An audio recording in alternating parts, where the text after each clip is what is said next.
Woi, halo Sobat Super, kembali bersama saya. Nah, kalian masih nganggur?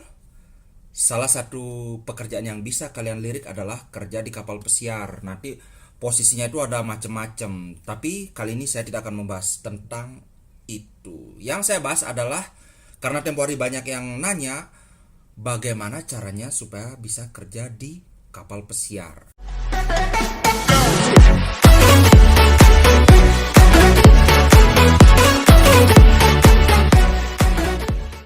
Sebelum lanjut jangan lupa lo subscribe, like videonya, kemudian share. Siapa tahu ada kawan atau saudara kalian yang ingin kerja di kapal pesiar supaya tahu.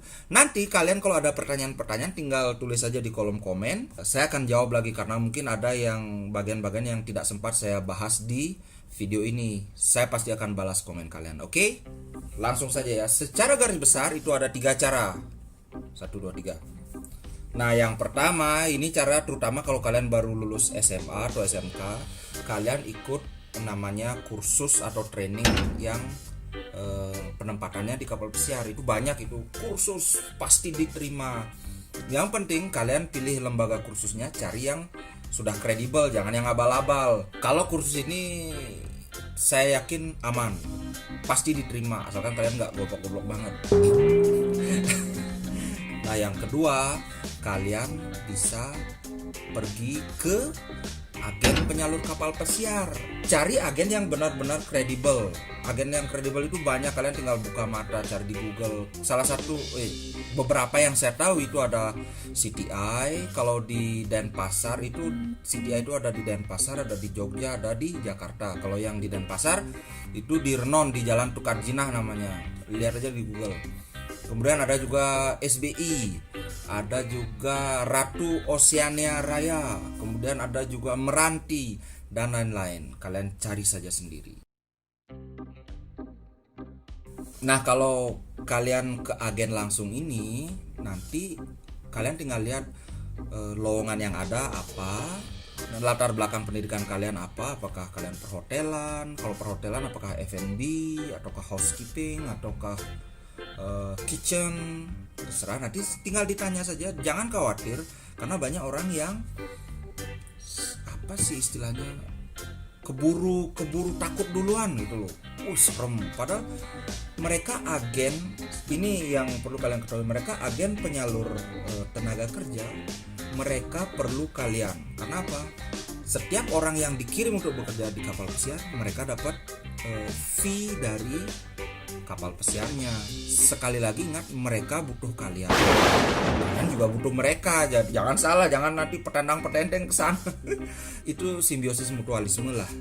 Satu yang penting, jangan takut. Kalian tinggal datang bawa lamaran standar lah, bawa CV, bawa cover letter. Itu semua ada di Google. Contoh cover letter yang bagus bagaimana, contoh CV yang bagus bagaimana. Nah, kemudian yang ketiga, ini yang saya tidak sarankan. Tapi ada yang berhasil dengan cara ini, yaitu pakai calo. Saya tidak munafik ya, ini mungkin kelihatan rada-rada ilegal gitu, tapi memang ada orang yang berangkat dengan pakai calo. Tapi sekali lagi ini saya tidak sarankan. Kenapa? Karena dengan catatan kalian itu punya kemampuan ya. Kalian ke agen, kalau semua syarat memenuhi yaitu kesehatan, kemudian ada nanti namanya Marlin test, kalau itu bisa kalian lewati, kalian pasti berangkat, nggak usah pakai calo. Tapi kalau maaf saja, mungkin ada yang bahasa Inggrisnya kurang, tidak punya pengalaman kerja, ya mau tidak mau ya kalian mesti pakai calo. Tapi benar-benar hati-hati loh. Pakai calo ini pastikan calo ini memang orang yang kredibel, bahwa dia memang punya cantolan orang dalam karena walaupun kalian pakai calo nanti ujung-ujungnya juga dibawa ke agen penyalur itu. Jadi sekali lagi ini at your own risk, karena kasus orang ketipu calo itu banyak. Apa kalian akan jadi salah satunya? Hati-hati ya. Nah, terus saya dulu caranya bagaimana?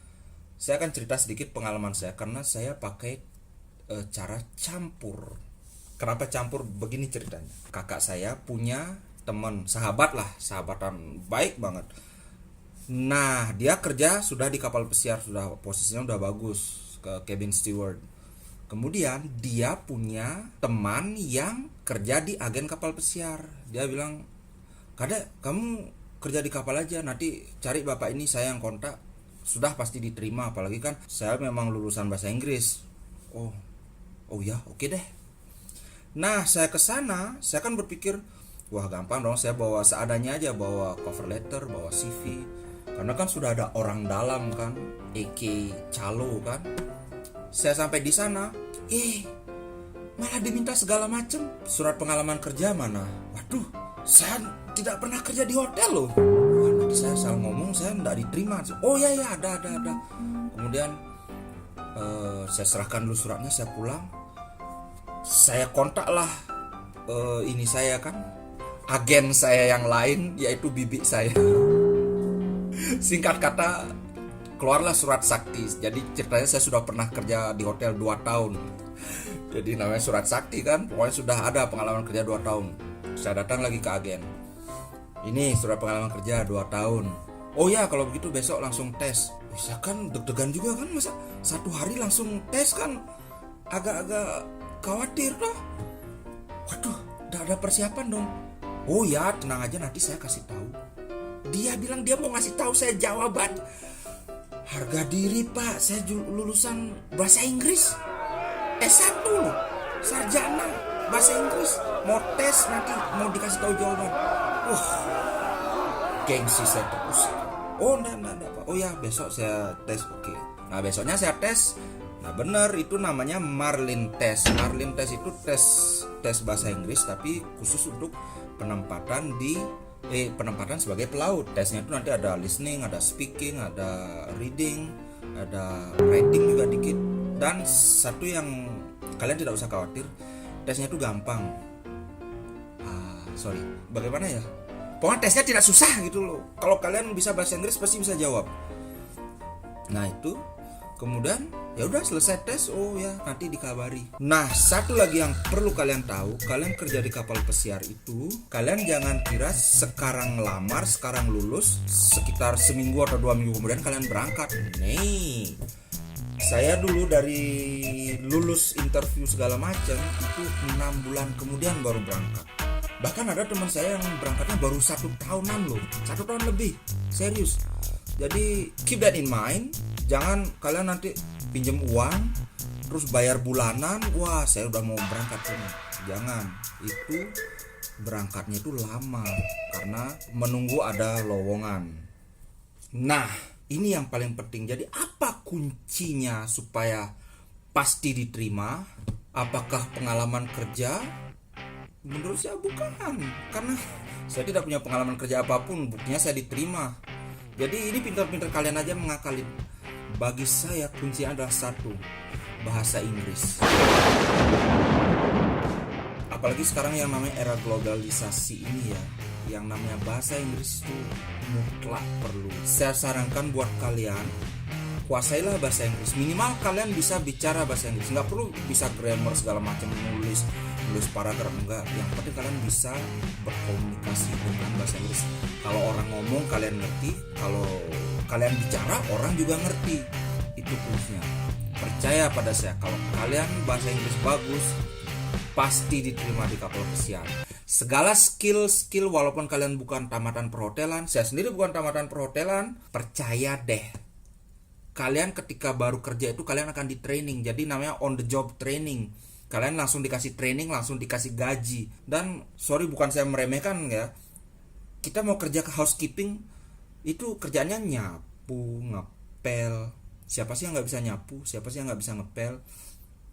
Itu ada nanti yang agak susah itu pakai, ada namanya scrubbing machine. Itu susah dan kalian akan diajari caranya di sana. Jadi nggak perlu susah. Wah saya nggak sekolah perhotelan. Wah saya. Satu, kalian bisa bahasa Inggris atau enggak? Oke, sekian dulu video kali ini. Sekali lagi jangan lupa subscribe, share video ini. Siapa tahu ada yang perlu dengan informasinya kan. Siapa tahu saudara kalian, kawan kalian mau kerja di kapal pesiar. Ingat sekali lagi kuncinya bahasa Inggris.